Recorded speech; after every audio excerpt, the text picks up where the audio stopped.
বন্ধুরা, আশা করি সবাই অনেক অনেক ভালো আছেন।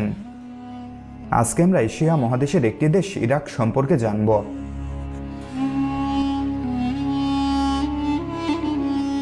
ইরাকের সরকারি নাম রিপাবলিক অফ ইরাক। এটি এশিয়া মহাদেশের পশ্চিম অংশে তথা মধ্যপ্রাচ্যের একটি রাষ্ট্র। দেশটির উত্তরে তুরস্ক, পূর্বে ইরান, দক্ষিণ পূর্বে কুয়েত, দক্ষিণে সৌদি আরব, দক্ষিণ পশ্চিমে জর্দান এবং পশ্চিম সীমান্তে সিরিয়া অবস্থিত। এছাড়া পারস্য উপসাগরে ইরাকের 59 কিলোমিটার সমুদ্র উপকূল রয়েছে। সভ্যতার লালন ভূমি বলা হয় ইরাককে। এই ইরাকের রয়েছে এক সমৃদ্ধ সাংস্কৃতিক ঐতিহ্য। এই দেশেই গড়ে উঠেছিল মেসোপটেমিয়া নামক বিশ্বের অন্যতম প্রাচীন সভ্যতা, যা বিশ্ব সভ্যতার বিকাশে গুরুত্বপূর্ণ ভূমিকা রেখেছিল। দেশটি তার কবি, সাহিত্যিক, চিত্রশিল্পী ও স্থাপত্য শিল্পীদের জন্য আরব বিশ্বের মধ্যে অন্যতম মর্যাদার অধিকারী, যাদের অনেকেই ছিল জগৎ বিখ্যাত।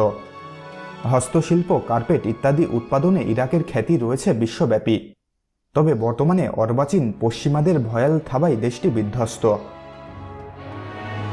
তাহলে বন্ধুরা, চলুন ইরাক দেশ সম্পর্কে আরও কিছু জানা অজানা এবং প্রয়োজনীয় তথ্য জেনে নেওয়া যাক।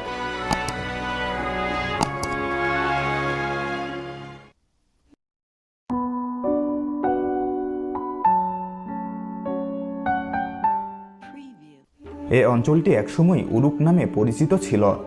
ইরাক শব্দটি আসে উরুক থেকেই। এই এলাকায় সভ্যতার জন্ম হয় খ্রিস্টপূর্ব 6ষ্ঠ সহস্রাব্দ থেকে। ইরাকে নতুন সীমান্ত নির্ধারণ হয় 1920 সালে তৎকালীন লিগ অফ নেশনসের মাধ্যমে। ওসমানিয়া সাম্রাজ্য বিভক্ত হয়ে যাওয়ার পর ওই সময় ইরাকের নিয়ন্ত্রণ চলে যায় ব্রিটেনের হাতে। ব্রিটেন থেকে দেশটি স্বাধীন হয় 1932 সালে। তখনও ইরাকে রাজতন্ত্র ছিল। 1958 সালে রাজতন্ত্রের পতন ঘটে, প্রতিষ্ঠা হয় ইরাকি প্রজাতন্ত্র। ইরাকে বাথ পার্টির শাসন শুরু হয় 1968 সালে, চলে 2003 সাল পর্যন্ত।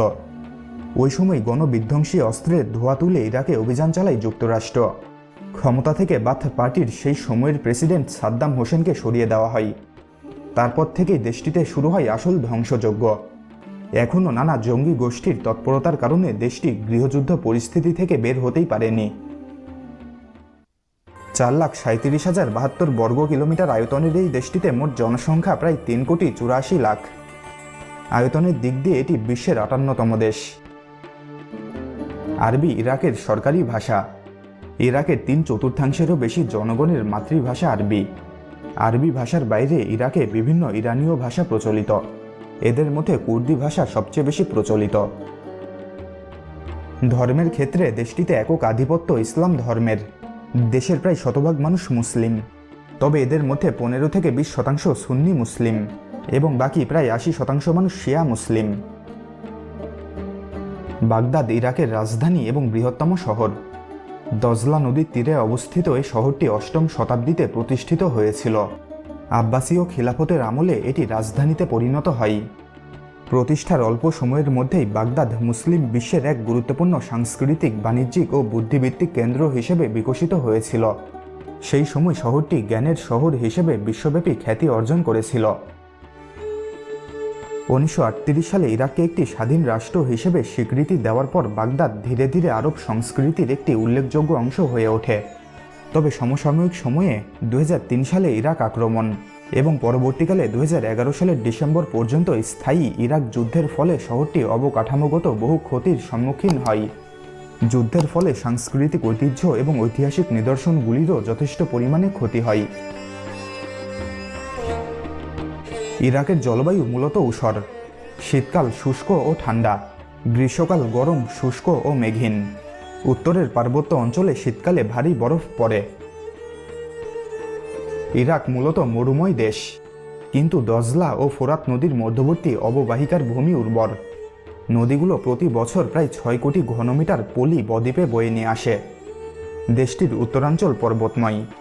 সর্বোচ্চ পর্বতের নাম চিকাদার, যার উচ্চতা 3611 মিটার। ইরাক বিশ্বের প্রাচীনতম সভ্যতা মেসোপটেমিয়ার জন্য সারা বিশ্বের বুকে গৌরবে মহীয়ান।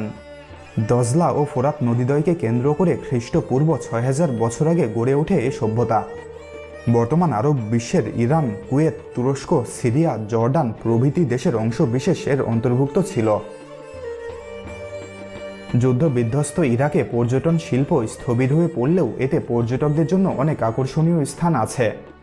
সামারা শহর একটি ইউনেস্কো ওয়ার্ল্ড হেরিটেজ সাইট হিসেবে গণ্য। এখানে প্রত্নতাত্ত্বিক স্থানগুলোতে প্রায় 7,000 বছরের পুরনো সংস্কৃতির সন্ধান পাওয়া গেছে। মূলত মৃৎশিল্পের নিদর্শনই বেশি।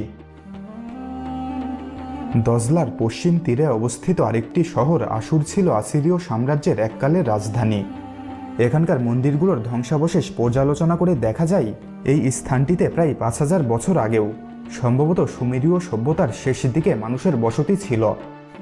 এটিও ইউনেস্কো ওয়ার্ল্ড হেরিটেজ সাইট, তবে ইরাক যুদ্ধের কারণে এর অবস্থা বিপন্ন। 60 মিনিটে 1 ঘন্টা এবং 60 সেকেন্ডে 1 মিনিট, এইটা বর্তমানে বিশ্বব্যাপী প্রচলিত সময় ব্যবস্থা। এই সময় ব্যবস্থার উৎপত্তি হয়েছিল এই ইরাকেই।